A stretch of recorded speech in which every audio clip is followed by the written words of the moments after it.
नमस्कार दोस्तों।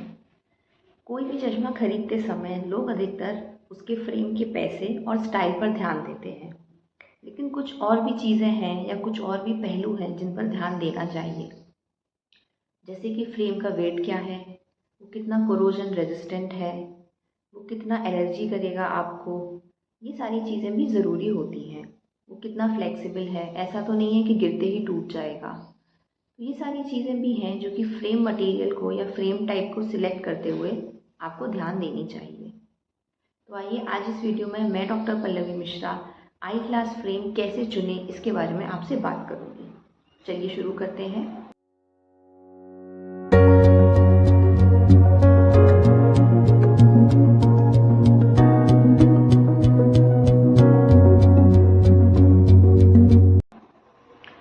क्या आप जानते हैं कि जो चश्मे का जो पहला फ्रेम बना था वो 13वीं शताब्दी में इटली में बना था। ये एक बहुत ही सिंपल सा फ्रेम था। इसमें एक ऐसा दो स्टील के वो पीसेस थे जो कि आपस में यहाँ पर जुड़े हुए थे और उसमें क्वार्ट्ज के ग्लासेस लगे हुए थे। तो जो इंसान उस फ्रेम को इस्तेमाल करता था उसको इस्तेमाल करने के लिए अपने हाथ में ऐसे हर टाइम पकड़ के रखना पड़ता था। तो उसका जो यूज़ था वो आप बहुत लंबे समय तक नहीं कर सकते थे। धीरे धीरे समय बदलता गया और उसके साथ साथ ही हमारे चश्मे का स्वरूप भी बदलता गया। जो चश्मे हम आज प्रेजेंटली इस्तेमाल करते हैं वो लगभग 18वीं शताब्दी में सामने आए थे। अब चश्मे के फ्रेम के लिए बहुत अलग अलग टाइप के मटेरियल पास्ट में इस्तेमाल किए गए हैं, जैसे कि जानवरों की खाल, जानवरों की हड्डियाँ, मेटल और जो टॉर्टॉइस शेल, जो कछुए का जो शेल होता है वो एक समय यूरोपियन कंट्रीज़ में बहुत ही पॉपुलर फ्रेम मटेरियल था। ये ना सिर्फ लाइट वेटेड होता था बल्कि ये एज अ फैशन सिंबल भी माना जाता था। अब चलिए हम बात करते हैं कि कौन कौन से जो फ्रेम मटेरियल हैं वो आजकल हमारे पास अवेलेबल है और किस इंसान को किस तरह का फ्रेम मटेरियल चूज़ करना चाहिए।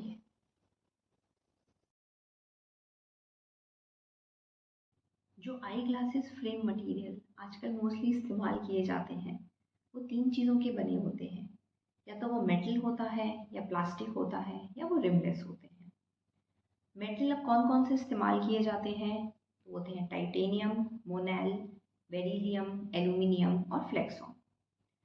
जो टाइटेनियम होता है वो सबसे ज़्यादा महंगा मेटल होता है। इसका इससे जो फ्रेम बनता है वो कोरोजन रेजिस्टेंट होता है, लाइट वेट होता है, हाइपो एलर्जेनिक होता है, फ्लेक्सिबल होता है।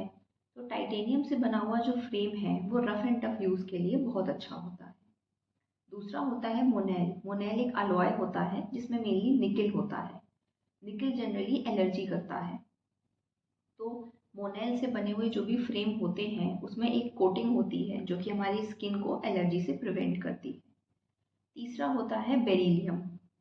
जो बेरिलियम के फ्रेम होते हैं वो लगभग टाइटेनियम जैसे ही होते हैं, लाइट वेट होते हैं, कोरोजन रेजिस्टेंट होते हैं और ये स्पेशली उन लोगों के लिए बहुत अच्छे होते हैं जो कि खारे पानी में या उसके आसपास अपना समय ज़्यादा बिताते हैं, जैसे कि फ्रिक्वेंट स्विमर्स, स्कूबा डाइवर्स या जो लोग सी बीचेस के किनारे रहते हैं वो। चौथा होता है स्टेनलेस स्टील। स्टेनलेस स्टील भी एक बहुत अच्छा मेटल है। इसके फ्रेम थोड़े सस्ते होते हैं लेकिन ये उतना लाइट वेटेड नहीं होता। इसके फ्रेम जो होते हैं वो थोड़े से भारी होते हैं। फिर आता है फ्लेक्सॉन। फ्लेक्सॉन एक अलॉय है और जैसे कि इसके नाम से हमें पता चलता है ये बहुत ज़्यादा फ्लेक्सिबल होता है। अगर इसका फ्रेम को पकड़ के हम उसको बेंड करते हैं तो वो वापस अपना शेप ले लेता है। ये भी लाइट वेटेड है, कोरोजन रेजिस्टेंट है और उन बच्चों के लिए बहुत ही अच्छा होता है जो बहुत ज़्यादा खेल कूद में लगे रहते हैं। मतलब it's a perfect choice for the active kids. इसके अलावा एल्यूमिनियम होता है लेकिन वो बहुत ही रेयरली यूज होता है। The second thing is the plastic frames. जो प्लास्टिक फ्रेम्स होते हैं वो ड्यूरेबल होते हैं लेकिन वो टूटते जल्दी हैं। वैसे अगर आप उनको अच्छे से हैंडल करेंगे तो बहुत लंबे टाइम तक चलेंगे, लेकिन थोड़े से ज़ोर से पटकने से वो टूट जाते हैं। उसके अलावा बहुत सस्ते होते हैं, लाइट वेटेड होते हैं और बहुत ही अच्छे अच्छे कलर में अवेलेबल होते हैं। ये इन्फेंट के लिए और छोटे छोटे बच्चों के लिए एक बहुत ही अच्छी चॉइस है, क्योंकि अगर बच्चा इसको पहन के गिरा है तो बच्चे को कभी चोट नहीं लगती है। लेकिन एक चीज़ क्या ख़राब होती है कि समय के साथ ये थोड़ा फेड हो जाते हैं और गिरने पर ये जल्दी टूट जाते हैं। अब कौन कौन सा प्लास्टिक का मटेरियल होता है जो यूज़ होता है, तो सबसे पहले इस ZYL, जो कि होता है ज़ाइलोनाइट या फिर सेलुलोज एसीटेट। जो सेलुलोज एसीटेट होता है ये सस्ता होता है और ये लाइट वेट होता है। उसके बाद आता है एक nylon based alloy which is cellulose acetate propionate. ये लाइट वेट होता है, ये हाइपोएलर्जेनिक होता है। Third option is blended nylon. ये जो ब्लेंडेड नाइलॉन होता है ये बहुत ही सॉफ्ट और बहुत ही ड्यूरेबल टाइप का प्लास्टिक होता है। ये लाइट वेट होता है। ये स्पोर्ट्स या फिर सेफ्टी फ्रेम्स के लिए बहुत ही अच्छी चॉइस होती है।